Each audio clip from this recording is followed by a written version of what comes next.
warahmatullahi wabarakatuh.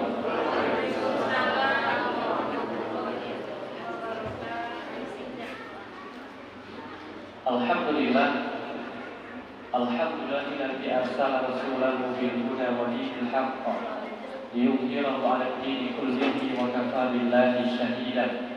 Asyhadu an la ilaha illallah wahdahu la syarika lah wa asyhadu anna sayyidana wa nabiyyana Muhammadan 'abduhu wa rasuluhu alladzi la nabiyya ba'dah. Allahumma shalli wa sallim wa barik alaihi. Bapak Ibu sekalian, apa kabarnya Bu? Sehat? Alhamdulillah. Olehnya atas kesehatan yang Allah berikan kepada kita, mari kita bersyukur dengan banyak mengucapkan hamdalah. Alhamdulillahirabbil alamin. Salam dan salam kita sampaikan kepada panutan kita Nabi Allah Muhammad sallallahu alaihi wasallam. Allahumma shalli ala sayyidina Muhammad wa ala ali sayyidina Muhammad. Semoga salawat kita yang kita beri dengan mengittiba sunnah beliau telah berbalas syafaat di hari kemudian. Amin ya rabbal alamin. Bapak Ibu yang dirahmati dan diberkahi oleh Allah, Ibu, malam ini kita tarawihnya sudah Ramadan tarawih yang berapa? Berapa? 23. Ada yang 24 malam ini? Muhammadiyah dan 24 malam ini. Ibu 23 apa 24? 23. Masya Allah. 23 rakaat tarawihnya. Oh bukan. 23 Ramadannya ya Bu ya. 23 Ramadan. Masya Allah. Kalau kira ini 23 rakaat. Ini imam yang kita bawa Habib Quran 30 juz. Habib Al-Habib alumni Pesantren Aisyah lewat 3 dan Jumurah Kota. Jadi kalau untuk 3 rakaat dia siap-siap aja nih. Ibu siap? Masya Allah ya. Jadi tarawihnya yang ke-23. Masya Allah. Berarti lebaran berapa hari lagi? Seminggu lagi. Masya Allah. Cepat kali jauhnya Bu. Bapak pikir untuk berapa hari lagi hebat. Iya. Kalau lebaran ini Bapak kencang ya Pak ya. Udah ganti gorden Bu? Udah? Belum. Udah dicek Bu pintunya? Temboknya udah? Belum juga. Malam udah beli kue Bu di apa? Di apa namanya? Savana snacknya. Atau di Bolek snack di mana sih? Masya Allah. Ya, yang pusing bapak-bapaknya Bu. Bapak-bapaknya kita doakan THR-nya banyak Bu tahun ini Bu. Amin ya rabbal alamin. Masya Allah. Ya alhamdulillah Bapak Ibu yang dirahmati dan diberkahi oleh Allah. Terus terang saya salah baca tema malam ini. Malam ini tema yang saya baca itu tema yang sebelum jadwal berubah, yaitu keajaiban dan kekuatan doa. Itu sudah dibahas ya, masa sebelumnya. Sudah dibahas. Malam ini temanya apa tadi? Al-Quran, Sains dan Teknologi. Nah ini belum ada persiapan untuk tema malam ini sekarang ya. Dan para ustadz itu memang dituntut tidak sembarang berbicara. Kalau dia tidak ada persiapan, maka dia tidak berani menyampaikan. Syekh Ramadan Al-Hudi, ya, ulama besar dari Syria, itu ulama besar Ahlussunnah wal Jamaah. Karena masa itu diminta membahas salah satu tema oleh kampus besar, tapi beliau tidak ada persiapannya karena tema yang beliau bawa itu tiba-tiba berubah. Maka beliau boleh membatalkan jadwal isi kajian. Masya Allah ya. Kenapa? Supaya bicaranya itu pakai dalil, pakai argumentasi yang kuat. Maka dari itu Bapak Ibu sekalian mohon izin malam ini tema Al-Quran, Sains dan Teknologi tidak bisa kami sampaikan. Kami hanya menyampaikan tema yang sebelumnya diamanahkan kepada kami, yaitu kekuatan dan keajaiban doa. Walaupun ini sudah disampaikan oleh Ustaz yang sebelumnya, tapi insya Allah referensi yang kita sampaikan berbeda. Jadi menambah sedikit khazanah keilmuan kita semuanya insya Allah. Bapak dan Ibu yang diberkati oleh Allah, bahwa Allah Subhanahu wa Ta'ala berfirman dalam rangkaian ayat Ramadan. Jadi kalau ditanya, Ustaz, ayat yang bicara tentang Ramadan di Quran itu di surah apa? Maka jawabnya Al-Baqarah. Dimulai dari Al-Quran ayat Al-Baqarah 183 bicara tentang kewajiban puasa, ya ayyuhalladzina amanu sampai selesai. Kemudian sampai ayat 187. Nah, di ayat 186-nya Allah Subhanahu wa taala secara khusus membahas tentang doa. Wa idza sa'alaka 'ibadi anni fa inni qarib ujibu da'watad da'i idza da'an falyastajibu li wal yu'minu bi la'allahum yarshudun. Apa kata Allah? Wa idza sa'alaka 'ibadi anni fa inni qarib. Jika hamba-hambaku bertanya kepadamu, hai Muhammad, tentang aku, sesungguhnya aku dekat. Fa inni qarib. Nah, biasanya di ayat-ayat yang lain biasanya Allah tidak menggunakan kalimat yang langsung Bapak sekalian. Biasanya kalau Allah mengatakan apabila hamba-hambaku bertanya kepadamu, hai Muhammad, maka jawablah. Ada kata-kata itu. Faqala kan itu ya, maka jawablah. Tapi tidak ada kalimat faqala, tidak ada kalimat maka jawablah. Allah langsung mengatakan wa idza sa'alaka 'ibadi anni fa inni qarib.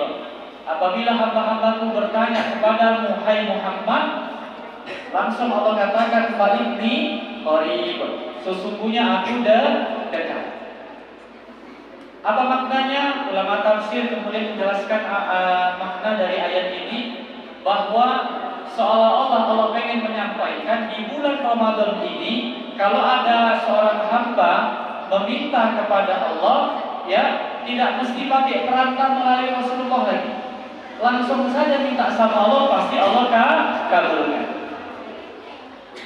Apabila ada hamba kata Allah bertanya kepada Muhammad tentang aku, tentang sifat-sifatku, tentang nama-namaku, tentang asma wa sifat, tentang apapun itu, fa inni qarib. Sesungguhnya aku adalah dekat. Seakan-akan jarak antara kita dengan Allah tidak ada perantara lagi. Tidak ada perantara lagi. Saking dekatnya Allah dengan hambanya pada bulan Ramadan. Oh Bu, bisa nggak Ibu bohong sama suami Ibu bahwasanya Ibu nggak puasa, tapi nanti begitu buka puasa bersama Ibu ikut, padahal Ibu udah montel tuh di siang hari. Apalah montel? Udah buka puasa di siang hari, sebab waktu belanja ya panas sekali, terik. Jadi mau nggak mau Ibu buka puasa duluan. Tapi ketika menghidangkan bukan puasa kepada suami Ibu, laki Ibu pura-pura puasa, makan bareng, bohong. Bisa nggak? Bisa. Kira-kira laki Ibu tahu? Enggak. Ya kan Bu? Nah, ini kayaknya pengalaman yang nggak jawab. Ya takut malu. Ya laki yang di depan semua. Tabarakallah. Jadi Bapak sekalian, di Ramadan ini kalau kita puasa, kalau kita nggak puasa, kita katakan sama orang-orang puasa, orang-orang pun percaya, ya kan Bu? Karena nggak ketahuan. Kecuali kalau Ibu minum es di depan lagi Ibu ketahuan nggak puasa. Padahal makan sahurnya bareng. Ya, tabarakallah. Jadi Bapak Ibu yang rahmati yang diberkahi oleh Allah, jarak antara kita dengan Allah di bulan Ramadan tidak ada jarak. Allah sangat dekat kepada kita. Maka apapun yang kita harapkan di bulan Ramadan, kita doa kepada Allah, Allah akan kabulkan.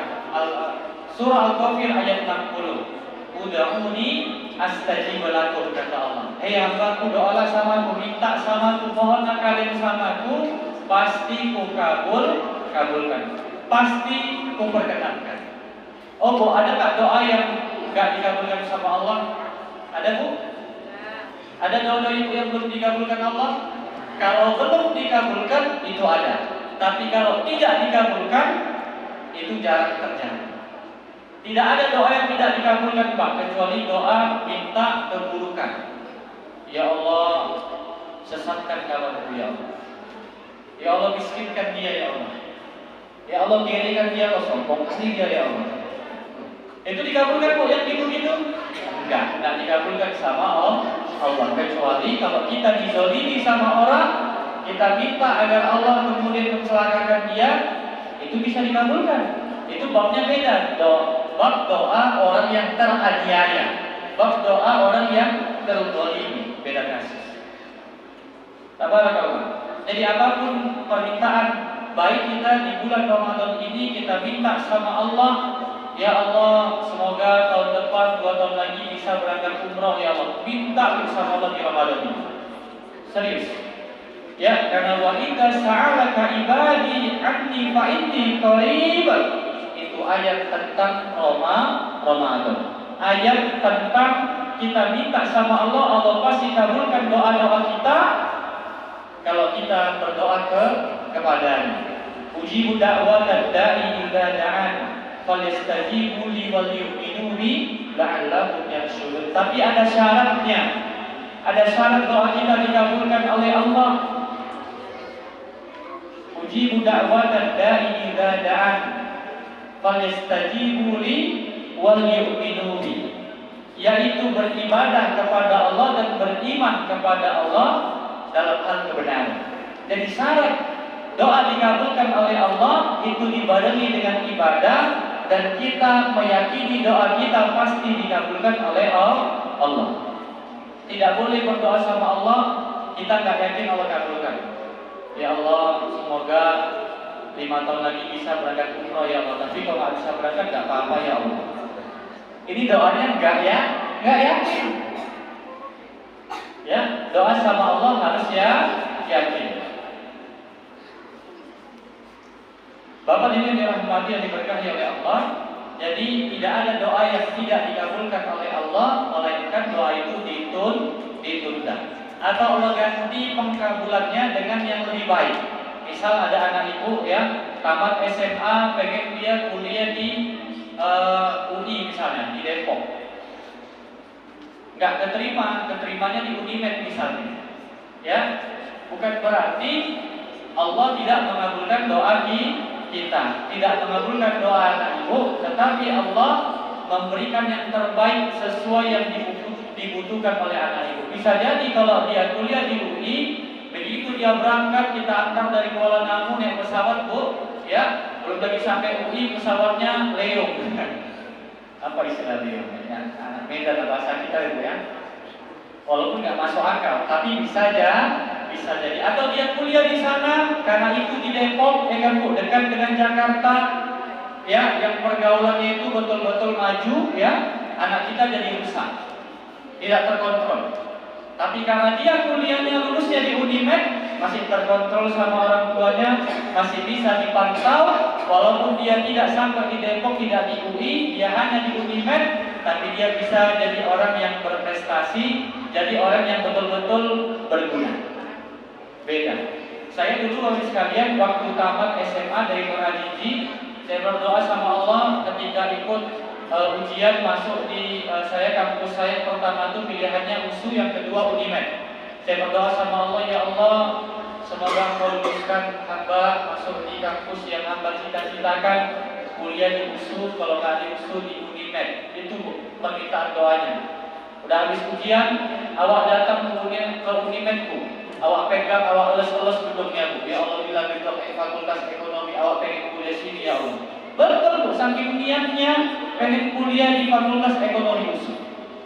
Masa itu awak pegang gedungnya, bukan awak kelilingi komplek USU sampai nyasar-nyasar ya. Jadi rupanya pas pengumuman nggak lulus. Demi Allah bu, waktu nggak lulus saya nangis. Nggak lulus keterima di kampus idaman, nangis. Ya, macam anak kecil, betul-betul patah hati. Bukan karena ditolak cintanya, tapi karena tidak lulus di kampus idaman. Kemudian coba di Unimed, nggak lulus juga. SNMPTN, SBMPTN, masa itu namanya. Apa-apa lah, ikuti semua, nggak lulus. Mau nggak mau bu, nggak bisa masuk di negeri, awak daftarlah di kampus swasta di Universitas Harapan Medan, Jalan Imam Bonjol. Ya, jurusan ekonomi juga. Nah, kuliah di sana kampus swasta, bukan kampus negeri. Apa hikmahnya ketika saya bisa kuliah di saya kuliah di kampus swasta di di Harapan, di situ bisa dapat beasiswa. Namanya beasiswanya Bil Albab, di situ jumpa sama ada pembinaannya. Disitulah awal karir saya, Bu.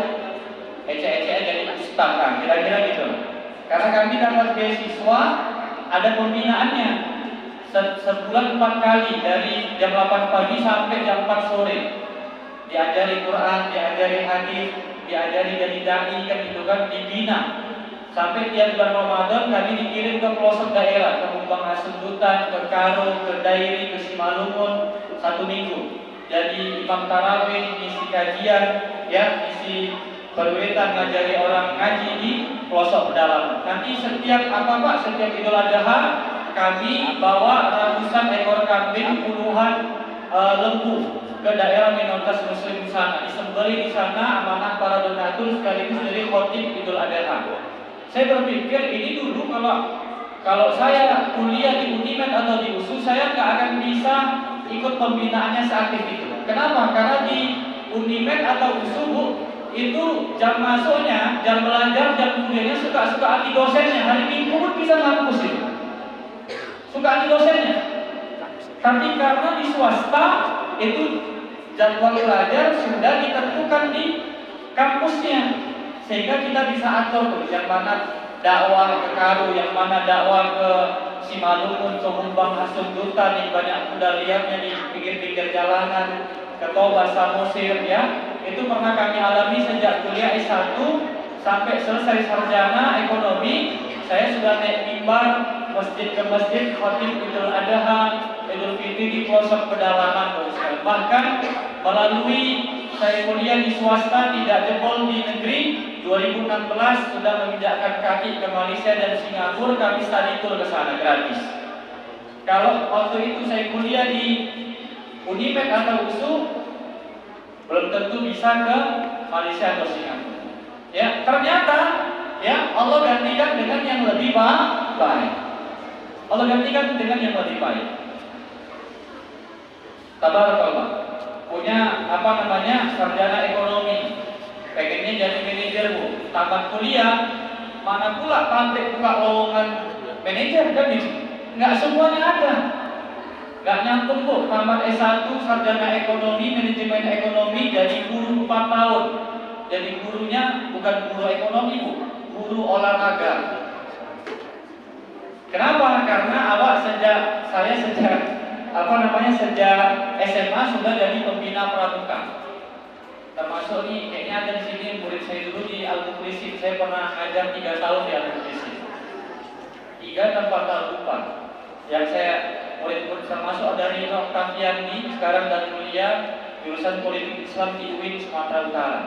Ada kawannya di sini kemarin di Gang Jumon. Ya, Masya Allah.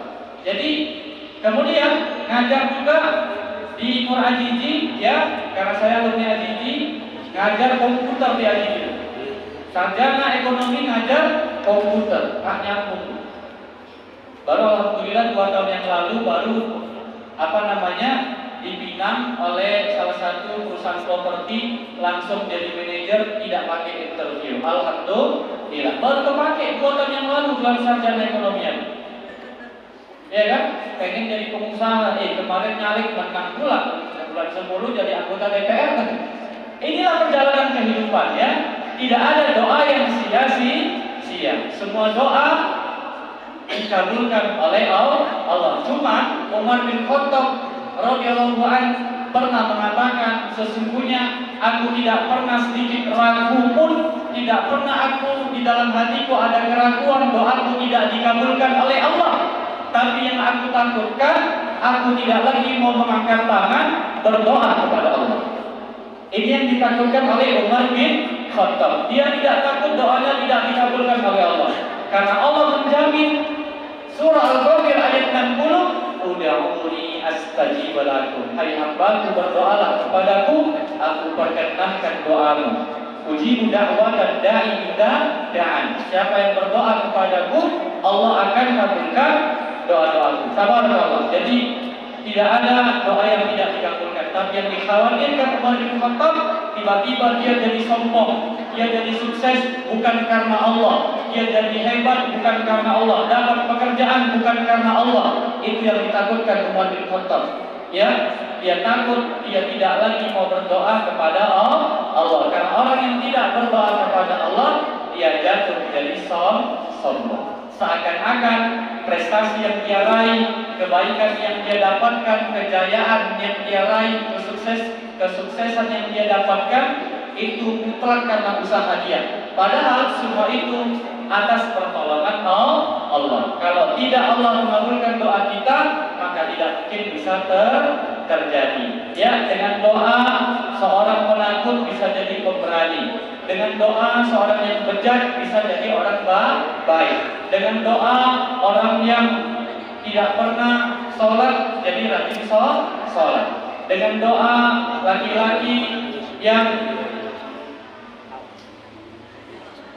tidak bisa baca Quran, bisa baca Quran. Tentunya dengan mau belajar. Jadi barangkali Bapak Ibu sekalian kemudian dapat disampaikan secara singkat bahwa ya Ramadan adalah momentum kita melangitkan doa-doa kita, dan ini kita berada di 10 akhir Ramadan. Di 10 akhir Ramadan ini bermujahadahlah, bersungguh-sungguhlah dalam ibadah kita semua Bapak Ibu sekalian. Kenapa? Sebab pada 10 malam akhir Ramadan ini doa kita lebih gampang dikabulkan oleh Allah. Apalagi malam ini malam 23, kata para ulama, malam ini malam ganjil, potensi turunnya Lailatul Qadar. Malam terbaik, malam teragung, lebih baik daripada 1000 bulan. Ibunda Aisyah radhiyallahu anha bertanya kepada Rasulullah, "Ya Rasulullah, kalau aku tahu aku mendapatkan Lailatul Qadar, apa doa yang kubaca?" Maka Nabi mengajarkan, bacalah doa, Allahumma innaka afuwun tuhibbul afwa fa'fu anni. Duhai Allah, Allahumma innaka afuwun, duhai Allah, engkau itu maha pemaaf, tuhibbul afwa, lagi mencintai pemaafan, fa'fu anni, maafkan aku ya Allah, maafkan atas segala kesalahanku ya Allah, maafkan atas segala kelalaianku ya Allah. Kita minta sama Allah agar kita berjumpa Lailatul Qadar, Allah gugurkan semua kesalahan, Allah hapuskan semua dosa-dosa kita. Karena tidak ada yang diharapkan oleh setiap kita di bulan Ramadan ini kecuali kemaafan dan ampunan dari Allah. Barangkali ini dapat disampaikan Bapak dan Ibu semuanya. Semoga Allah istiqomahkan kita untuk beribadah sampai ke penghujung Ramadan. Terus terang saya salut ya Bu ya sama jamaah Masjid Syuhada ini. Saya hampir tiap malam tidak ada jadwal kosong isi tarawih. Ya, hampir tidak ada jadwal kosong dari tarawih pertama sampai ini tarawih ke-22. Ya, saya bandingkan memang terus terang dari tahun ke tahun ini masjid yang ibu-ibu bapak-bapaknya itu lumayan jamaahnya banyak dari awal sampai akhir Ramadan. Walaupun tentu berbeda dengan awal-awal Ramadan. Sebab waktu awal Ramadan yang kerja libur 3 hari, sekarang termasuk. Ya, jadi maklum tidak benar sampai luar. Tapi ini bisa sebanyak ini, terus terang saya kaget nih, kok bisa rame gini. Kemarin saya tarawih ya di Masjid Rawinata Bantar Labuan, jamaah ibu-ibunya bisa dihitung jari. 2 hari yang lalu di Masjid Besar Gang Sumber, Masjid Nurul Ikhlas yang sebelum jembatan tol, ibu-ibunya lagi-lagi cuma 1 saf. Walaupun itu 1 saf 40 jamaahnya karena lebar masjidnya, tapi cuma 1 saf. Saya ingat waktu 3 hari di Ramadan awal isi di masjid itu Bu, itu ibu-ibunya sampai 6 saf, 40 kali 6. Ini tinggal 1 saf aja, Masya Allah ya. Ini di Masjid Syuhada yang lalu kayaknya segini, ini segini juga Bu. Masya Allah ya, semoga Allah istiqomahkan kita. Ini pertanda baik. Kalau satu gang, satu dusun, orang-orangnya banyak yang taat sama Allah, beriman sama Allah, solih dan soliyah, Allah turunkan keberkahan kepada orang-orang di kampung itu. Insya Allah. Aku lupa lihada. Fa'tadiru ya ulil albab. Wassalamualaikum warahmatullahi wabarakatuh.